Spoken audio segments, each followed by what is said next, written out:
Goku! Goku! Hey, what's up, son, Goku?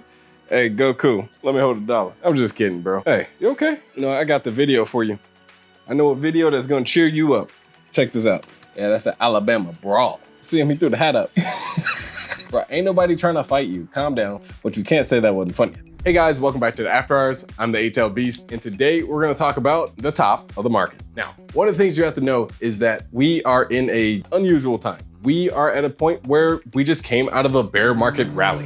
Now, what do I mean by a bear market rally? Overall, we know that the market should not be as high as it is right now because the fundamentals of the economy is a little inflated. At this point, we should be somewhere closer to 3,000, and I'm referring to the SPY. When we look at the overall market, we think of the SPY and the Dow Jones. This is the US market. When we think of the US market, we think that's connected to other markets, like the second largest economy, China, or even other countries that are slightly smaller, but have a big connection with China, like Japan or Taiwan. Now, when you think of all these economies put together, a lot of them are known for their technology. And when it comes to the US, recently we've had a bear market rally. And this bear market rally has something to do with technology. All the tech leaders hyped up the idea of AI and improvements in technology. Now, when we look at the economy of these other countries like Taiwan, Japan, and China, all the Asian countries, they have been seeing a lot of downgrades. Let me explain. When we look at US, we've seen downgrades for the past 2 weeks. Now, this is important because we just went to 460 and did a major pullback in the SPY. At that point, everyone's calling 460 the top of this bear market rally. Before, they were hyping it up, saying that we're going to all-time highs, going up to 5,000. AKA 500 in the SPY. But now it's all about calling 460 the top of the SPY because everything's being downgraded. When we think of the overall stock market, we understand that the stock market is the symptom. And at the bottom, there is the debt market. And that debt is packaged up and resold and refinanced, restructured, and all the other re's. At the end of the day, we know that the debt market is the bond market, and we owe a lot of money to other countries, and they house a lot of the debt and rights to a lot of properties from the US. The countries I just named, they are part of that debt market. And when they have trouble inside of their economies, they like to cash in on the bonds that they have in the US market. And so everything comes back full circle and it affects the overall stock market. With the stock market going down right now, everyone likes to think that it doesn't matter what's gonna happen because the tech leaders, especially Apple, is gonna have the stock markets back. But in reality, it's actually the bond market that supports the overall stock market. Now, in the past 2 weeks, we've seen downgrades in terms of the credit rating, which is a major part of the securities that make up the bond market. When you have a downgrade in credit ratings, that means something's happening inside of the overall real estate market. And what you've seen so far is that we've had a national downgrade from AAA to AA+. Now, what this means is overall, the credibility of the US has gone down. And that's not where it stops. We've had a wave of downgrades come in. Now, when we talk about the SPY, we know most of those are made of major companies. And just like the company we talked about the other day, YELL, it's a major provider in the trucking sector. That's considered a large company. And most of these large companies house really big debt bubbles. What happens is the bubble is so big because there's too many workers involved and the government likes to back that kind of action and support that kind of capitalism, it ends up being too big to fail. Now, when we talk about SPY, every single one of those 500 companies are too big to fail. When we talk about the Dow Jones and how it represents the entire tech market, each one of those companies are too big to fail. Overall, the market is supported by the bond market, the technology, as well as the really big companies supported by capitalism. Now, the direct connection to the other economies is usually an indirect relationship. Now, in few cases, there are times where economies suffer some kind of setback and it affects the overall US market. And that's where people start bringing up bonds and debt. Overall, it just makes the US look bad. We've seen downgrades for the past 2 weeks. At this point, we've seen the overall national debt receive a downgrade. We've seen mortgage-backed securities receive downgrades. We've seen overall really big providers of securities and real estate inside of other countries, like Country Garden from China, one of the biggest real estate providers over there. They have received downgrades from B+ to CAA+. Now with these downgrades, overall, that's a bad thing for the people that bought before. Now their property is going to be worth less. And then the company that is selling all those properties, that just does not make them look good. We saw what a downgrade did to First Republic Bank. We saw what the downgrade did to the biggest Swiss bank. Overall, it ends up in a default or bankruptcy, and sometimes even something worse, a buyout. And then you have to watch someone else play with your toys.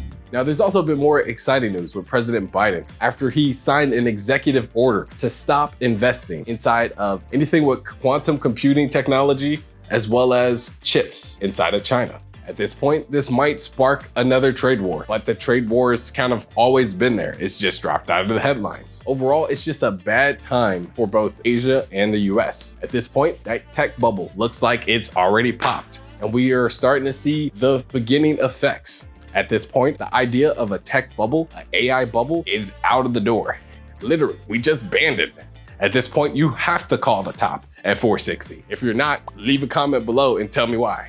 Now, what happened this week inside of the penny stocks? Now, we started this week strong on Monday with VTGN. Now, VTGN, this is a biotech. When it comes to the healthcare sector, as well as the technology sector, we understand that they are sensitive to news, as well as anything that signals a change in fundamentals. And when we see a catalyst enter one of these two sectors, it's usually very exaggerated. Now, in the healthcare sector, 9 out of 10 times, we know that they are doing something with drugs. And now these drugs, they require research. And to provide funding for the research, they need to promote their research. And when they promote, the stock price tends to increase. And after it increases, it's because it's been promoted. And what they're promoting is the future plans, as well as the progress on their research. And they do this in steps, and they call them trials. So you can have trial 1, 2, 3, 4, 5. And that's 5 separate times that the healthcare stocks can receive funding. Now, when they take that funding, it usually comes as a form of a dilution. We know dilutions come from many sources. It could be an offering, it could be warrants, it could be something else. They don't even have to tell you sometimes, but they're gonna get their money. And you usually know it comes right after the promotion, before you change your mind. Now on the other side, you have technology. This is usually where they wait for a warrant before they take the money. Now, when you put the healthcare sector and the technology sector together, they become biotech. That means it's very sensitive to catalysts at this point. Now, what's really important is that biotech is unique. It's unique in terms of price action, as well as volatility, and its sensitivity to any kind of catalysts and news that may affect the fundamentals of the company. It's very dangerous to trade inside of the aftermarket as well as the pre-market. You don't believe me? Well, Monday we had VTGN. It was a prime example of why you should be very careful, especially shorting inside of the pre-market as well as the aftermarket.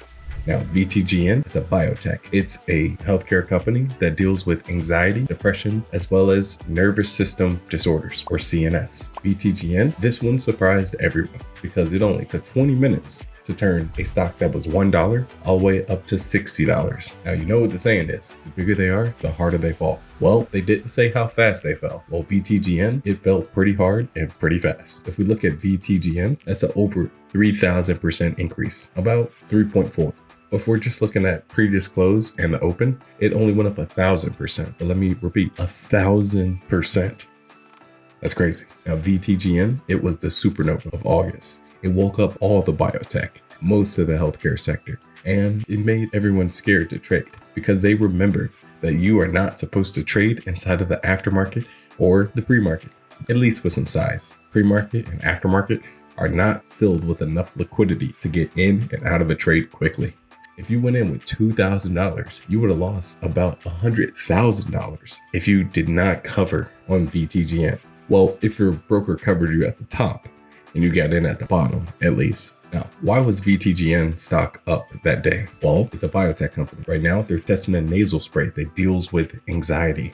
And they are on their 3rd trial. For this 3rd trial, they had a pass. It was the first positive results in 15 years out of all the companies that were trying this kind of project. It went pretty well. It had so much attention that it went all the way up to $60. Normally, when you see this kind of massive short squeeze, it's usually a sign that there was an error. You've seen similar things on HKD or COSM, where things go up 1,000% in less than 20 minutes, or at least within an hour. In this case, it took the stock only 20 minutes to go up over 3,000%. And that was on a Monday. So you know the rest of the week was on fire. And that's crazy. You don't go for the supernova on the first day. You might wait till the next day when something safer comes up. When you see the supernova or the parabolic, maybe you might want to chase this sympathy play and chase it when it's safer for you. When you feel comfortable, that's when you're supposed to trade. And what makes you feel comfortable is you knowing exactly where your edge lies. And it's not chasing big parabolics inside of the aftermarket or the pre-market. It's when you have your head on straight and you know exactly when to get in and get out intraday. That's all I got for you today. If you like what you saw, hit the like and subscribe button, and I'll see you in the next video. Peace.